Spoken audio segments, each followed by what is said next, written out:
말씀드리고 싶으신 거나 질문할 거 있으면 부탁드리겠습니다.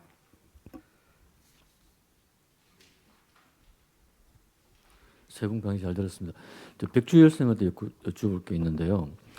그 사실 우리 PCSK9은 저는 뭐 아직까지 경험도 없지만 우리가 이제 LDL 때문에 이렇게 약을 쓸 때 스타틴 에제티미브를 하이 도즈까지 썼다가 이제 뭐 스텝 다운 시키는 경우가 많은데 이제 먼저 묻고 싶은 게 이제 페밀 하이퍼콜레스테롤레미아가 우리나라 인시던스가 얼마나 많은지, 그리고 스타틴의 이펙트가 없는 LDL 하이 LDL 환자들이 얼마나 많은지. 그래서 우선 좀 질문이 어렵나? 예. 솔직히 저희 나라에서 FAH의 발생률은 잘 모르겠습니다. 최근 제가 데이터를 찾아본 적은 없어서 그건 잘 모르겠고, 제가 보기엔 최근 가이드라인에 대한 LDL 어치브먼트를 달성하지 못하는 경우에는 적게는 한 20%에서 많게는 한 50% 정도까지 되는 걸로 알고 있습니다. 사실 우리나라에 아직까지 FH에 대해서 되게 인시던스라든지 FH라도 빨리 조기에 발견해가지고 아까 보여줬던 케이스를 보면은 그 안에 어차피 이제 세컨드리 프리벤션을 해야 되는 환자이기 때문에 사실은 이런 환자들에 대해서 FH를 가지고 있는 환자를 빨리 조기에 발견해가지고 프라이머리 프리벤션의 개념에서 우리가 LDL을 더 다운시킬 수 있는 그런 어떤 우리가 액션을 가야 되는데 지금 그러지 못하고 있고, 되게 이제 숨은 환자들이 너무 많기 때문에 그 얼마나 많은지도 포트치 알 수도 없는 거고. 그래서 지금 그냥 우리나라 여러 보험제도들이 이제 LDL 레벨을 체크를 하고 있고 콜레스테롤 레벨 프로파일을 체크하기 때문에 어느 정도 되면은 이제 스타틴을 조기에 쓰는 게 그냥 맞는지, 안 그러면 지금 가이드라인대로 이제 쓰는 게 맞는지, 프라이머리 프리벤션 개념에서 보면 어떤지. 일단은 불행하게도 FH에 관련된 그러니까 말하자면 파퓰레이션 내에서의 현재 PCSK9 인히비터에 관련된 클리니컬 아웃컴에 관련된 에비던스는 그렇게 솔리디하지 않은 걸로 알고 있습니다. 그러니까 현재까지 나와 있는 임상들이 FH 환자를 대상으로 적절한 LDL 리덕션을 보는데 그친 경우가 많고요. FH는 보통 파퓰레이션이 그렇게 많지 않아서 임상을 해서 클리니컬 스타디를 하기 위한 파퓰레이션 모집 자체도 굉장히 좀 어려움이 많은 걸로 알고 있습니다. 그래서 결코 이제 임상에서 보여지는 양군 간의 넘버가 N 넘버가 불과 한 30명, 40명 정도에 그치는 경우가 많거든요. 그래서 그렇지만 이제 가이드라인에서는 FH 환자의 경우에는 현재 프라이머리 프리벤션의 경우에는 일단 100 이하로 낮추는 것을 권고를 하고 있고, 세컨더리에서는 70 이하로 낮출 것을 권고를 하고 있습니다. 그러니까 현재 저희가 알고 있는 거하고 많이 다른 건 아닌데, 그 역시도 이제 프라이머리 프리벤션에 관련된 클리니컬 데이터도 많지가 않아서 세컨더리도 마찬가지고요. 그래서 그 부분은 조금 더 기다려 봐야 되지 않을까 생각이 됩니다. 조금 더 왜 여쭤봤냐면은 사실은 FH가 그렇게 많지가 않거든요. 우리가 임상에서 PCSK9을 갖다가 쓸 환자들이 그렇게 많지가 않다고 봐요. 아직까지는. 물론 얼마나 많은 게 있고 스타틴의 포텐시를 못 이겨가지고 PCSK9을 넘어가는 체인지하는 비율이 얼마나 많은지 모르겠지만, 그게 정말 환자의 어떤 LDL 레벨 프로파일을 가지고 옮기는 건지, 안 그러면 어떤 마켓이라든지 지금 나오는 여러 가지 뉴 드럭에 대한 어떤 그런 걸 가지고 이렇게 옮기는지 잘 모르겠지만, 제가 이제 필드에서 보면은 스타틴 에제티미브 하이 도즈를 쓰는데 언톨러블 환자들은 그렇게 많지 않다고 보거든요. 그러니까 결국에는 PCSK9에 인디케이션 되는 환자가 그렇게 많지 않을 거다. 고 생각을 하고, 그것도 특히나 코리아에서는. 그래서 우리가 PCSK9은 사실은 아까 얘기했다시피 빨리 LDL 떨어뜨릴 목적이기 때문에 오히려 코로나리 신드롬에서 쓰는 게 더 도움이 되지 않을까. 빨리 LDL 떨어뜨리고 그 다음에 스타틴으로 넘어가든지. 이게 스타틴을 써가지고 떨어지지 않는 환자에게서 PCSK9을 돌리는 것보다는 PCSK9을 코로나리 신드롬에 빨리 써가지고 LDL을 확 떨어뜨렸다가 이제 팔로우하면서 스타틴으로 체인지하는 게 사실 우리가 좀 생각해봐야 되는 어떤 시간 관계에서 제가 잠깐만 들어가고 싶은데요. 좀 디스커션 해도 될지 모르겠으니까 재밌는 디스커션이 나온 것 같은데, 지금 이거는 선생님의 이제 생각이고 지금까지의 데이터와 또 약간 더 차별을 해야 되는 거고, 저도 물론 PCSK9이 지금 우리나라에서 그 사람들이 말하는 것만큼 많이 필요하다고 믿는 사람은 아니지만 아마 그냥 생각과 또 데이터는 약간 다르게 다뤄야 될 거라고 생각이 좀 들고요.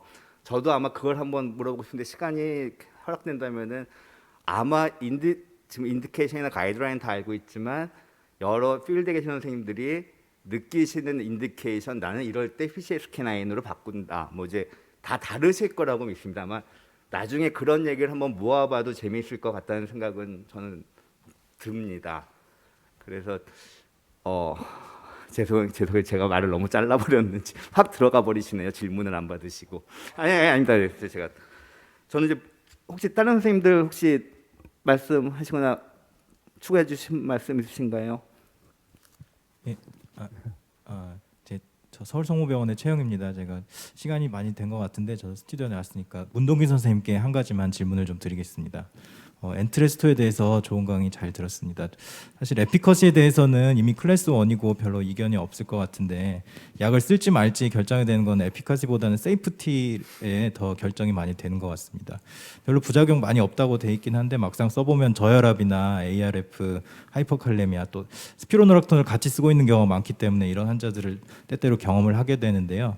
혹시 엔트레스토를 고령 환자나 CKD가 있는 환자에서도 어떻게 안전하게 쓸 수 있는지 이런 거에 대해서 한 코멘트 좀 부탁드리겠습니다. 15분 강의라서 슬라이드 다 뺐는데 모든 엔트레스토 관련된 아까 보여드린 스터디에서 세이프티 아웃컴으로 크레아틴을 다 팔로우했습니다. 그 스터디 상에서는 일단 크레아틴은 올라가지 않았고요, 유의하게. 근데 하지만 ARB를 기반으로 하고 있기 때문에 뭐 어큐트 키드니 인저리가 있거나 아무래도 레날 페일러가 있는 환자에서 조금은 조심스러운 부분은 있을 것 같지만 현재까지 스터디 데이터에서는 그런 부분에서 세이프티 하다고 되어 있고 또 하나 보여드리지 못했던 게 그런 도즈 업 타이트레이션을 할 때 혈압이 떨어질 수 있는데 이게 ARB도 그렇잖아요. 80에서 발사단 80에서 160 늘린다고 혈압이 2배로 떨어지지 않거든요. 그런 혈압이 떨어지는 게 처음 시작하는 게 어렵지 200ml BI까지 올리는데 그렇게 혈압 강화가 더 심하게 이루어지진 않는다고 데이터에서 나와 있었는데 최영 교수님께서 말씀하신 실제로 고령 환자나 그런 환자들에서 쓰기가 쉽지는 않것 같습니다. 특히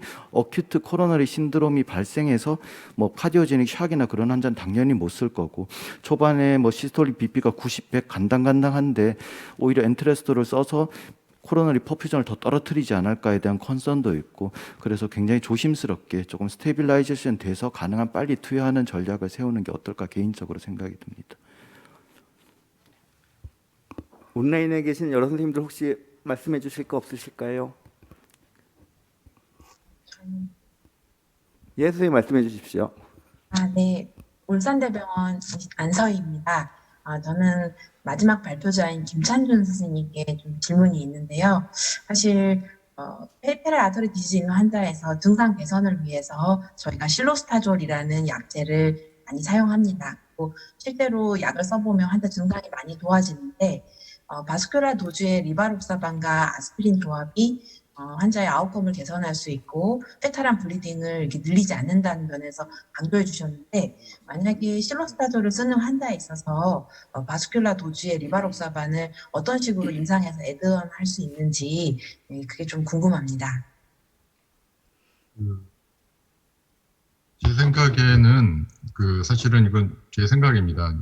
제 생각이고 실로스타졸링에서는 특히나 안티코글란트의 관계에 가지고는 제가 많이 경험이 없고 많이 또 데이터에 관해서 알지 못하기 때문에 말씀드린 건데 클로피도그렐하고 준용해가지고 설명드리자면은 제 생각에는 실로스타졸이 톨러러블 하다면 예를 들어서 환자가 두통이나 아니면 다른 부작용을 호소하지 않는다면은 클로피도그렐하고 같은 용법으로 그리고 같은 같이 사용하는 것처럼 클로피도그렐을 사용하는 것처럼 실로스타졸을 아스피린과 리바록사반 사용할 때 같이 사용할 수 있다고 저는 생각합니다. 그리고 사실은 제가 보여드린 환자 외에 또 다른 한 명 환자는 이런 환자가 어떤 환자들은 정말 약에 대한 집착이 좀 있으신 분들이 있거든요. 그래서 그 환자는 아스피린하고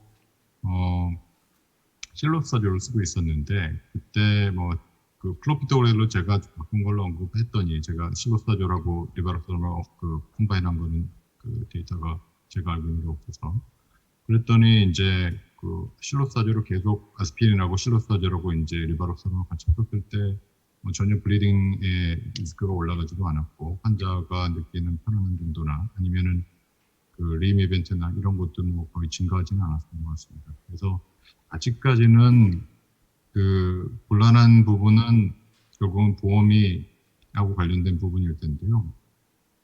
환자가 그 잘 얘기만 재고 라포만 있다면은 리바록스바 조용량 정도는 저는 비보험으로 써도 뭐 비용을 부담할 수 있는 분들도 어느 정도는 꽤 되더라고요. 그래서 사용해 보시면은 저는 결과가 꽤 괜찮았던 것 같습니다.